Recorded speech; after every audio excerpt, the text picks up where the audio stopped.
That crushing wave of loneliness that hits you out of nowhere? Most people try to run from it, to scroll past it, to numb it. But what if the only way out is through? Loneliness is more than just a feeling. It can feel like a physical weight, a hollowness that consumes everything. In those moments, it feels like there's no escape. But what if I told you that you have a tool right now that can help you find a little bit of peace in the middle of that storm? It's not about getting rid of the loneliness, but about changing your relationship with it. In this video, I'm going to guide you step by step through a simple mindfulness practice you can do anytime, anywhere to soothe that ache and find your footing again. The problem, the loneliness trap. Let's be honest about what happens when that wave of loneliness hits. It's a Friday night, the house is quiet, and suddenly it washes over you. It's a sharp, painful feeling of disconnection. And what's our first instinct? To run.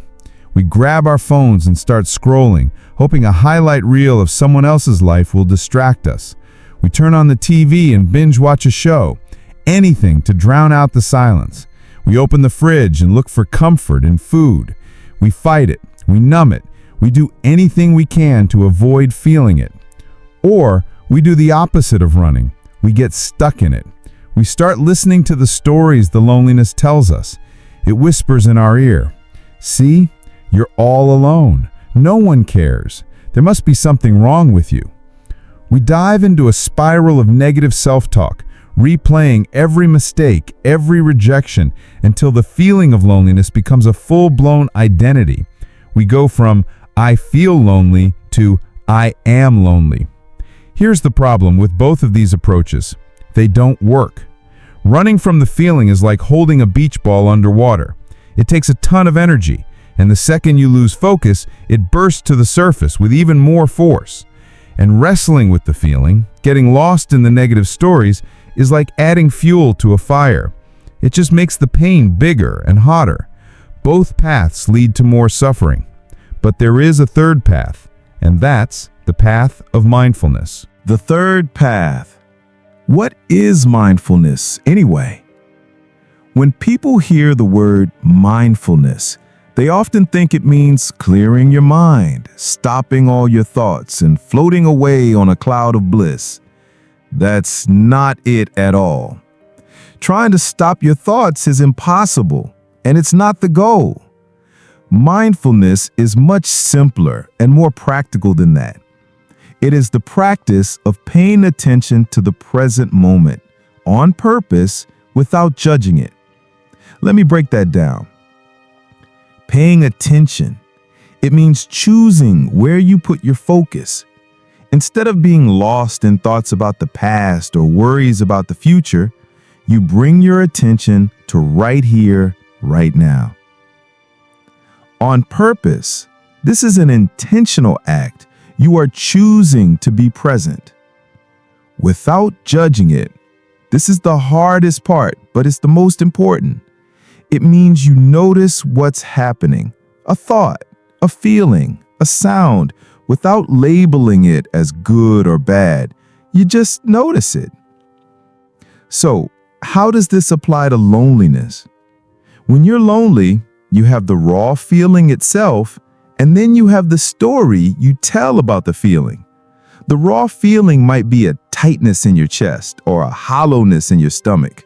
The story is, "I'm a loser because I'm alone tonight." The story is what causes most of the pain. Mindfulness allows you to gently separate the feeling from the story. It allows you to feel the physical sensation of loneliness without getting swept away by the painful narrative. It creates a little island of calm in the middle of the storm. And now I'm going to guide you to that island. You don't need any special equipment. You don't need to be in a special place. You just need a few minutes and a willingness to try something new. A guided practice to soothe loneliness. Wherever you are right now, I invite you to just get a little more comfortable. You can be sitting in a chair, lying on your bed, or even sitting on the floor. There's no right or wrong way to do this. Just find a position where your body can feel a little bit more at ease. And if you feel comfortable doing so, I invite you to gently close your eyes. If not, you could just lower your gaze and look softly at a spot on the floor in front of you. Let's start by just taking one deep breath together. Breathing in through your nose, filling your belly and your chest, and when you're ready, breathing out slowly through your mouth, letting it all go. Step 1. Finding your anchor. Now I want you to bring your attention to the simple physical sensation of your breath. Don't try to change it or control it. Just notice it. Notice the feeling of the air as it enters your nostrils. Maybe it feels cool. Notice your chest or your belly gently rising as you breathe in and falling as you breathe out. Your mind will wander. That's what minds do. You'll start thinking about your to-do list, or you'll get lost in a memory, or you'll start thinking about this feeling of loneliness again. That's okay. It's not a mistake.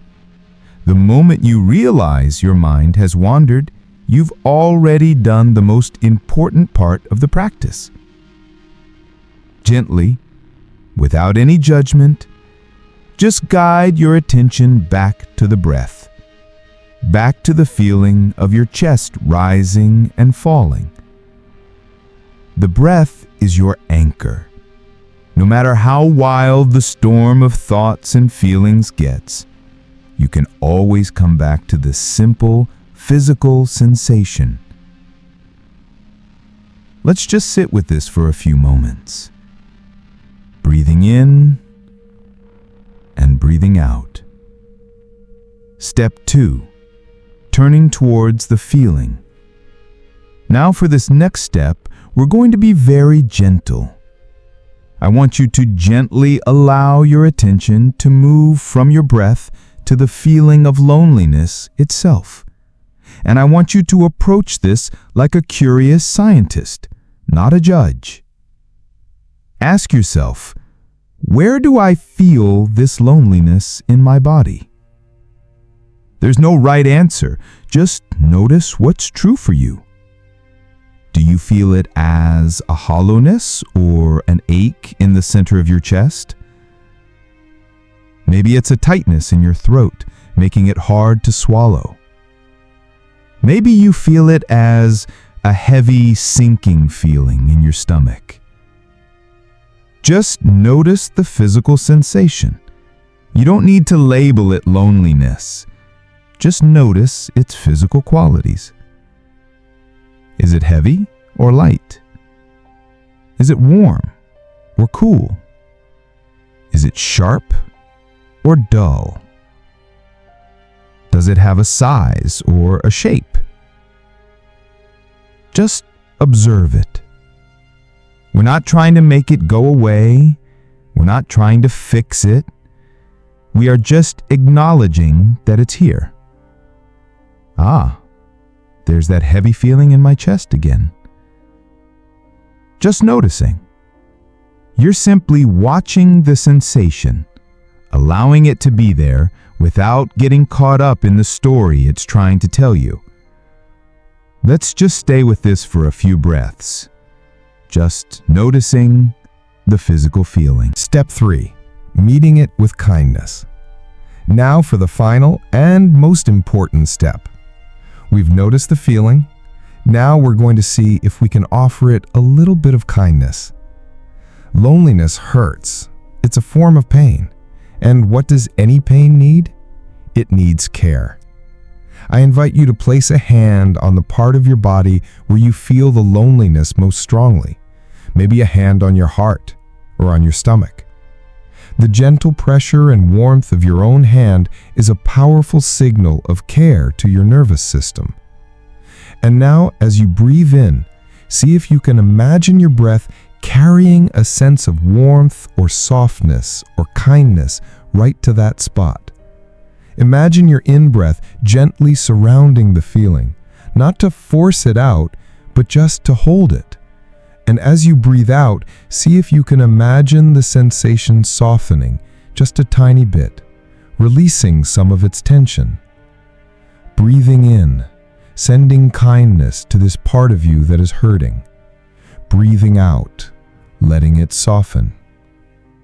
And now, if it feels right for you, I invite you to silently repeat these phrases to yourself. These words are not meant to change anything, but just to acknowledge what is true. The first phrase is, "This is a moment of suffering." Just acknowledging the reality, this hurts. The second phrase is, "Suffering is a part of life." This reminds you that you are not alone in your feeling of being alone. Every single human being on this planet has felt this way. You are connected to all of humanity through this shared experience of pain. And the final phrase is, "May I be kind to myself in this moment." This is an invitation, a wish. Can I offer myself the same kindness I would offer to a good friend who was hurting? Let's just rest here for a few more breaths. Your hand on your body, breathing with kindness. This is a moment of suffering. Suffering is a part of life. May I be kind to myself in this moment. The climax, the space in between. As you sit here, breathing, you might notice something has changed. Or maybe nothing has changed at all, and that's okay too. But maybe you notice a subtle shift. The loneliness might still be there. The ache in your chest might not have vanished. But maybe it doesn't feel so overwhelming anymore. Maybe it feels a little bit smaller, a little bit softer. This is the key moment. You realize that you are not the loneliness. You are the one who is aware of the loneliness.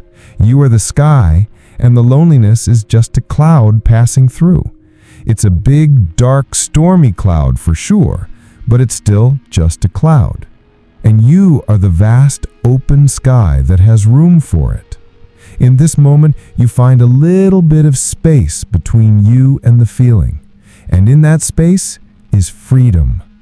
In that space, you realize that you can feel this profound sadness and still be okay. You can be with the pain without being consumed by it. You have found your anchor in the storm. You have remembered that you are the house and loneliness is just a visitor. It might be a very loud, very demanding visitor, but it doesn't own the house. You do.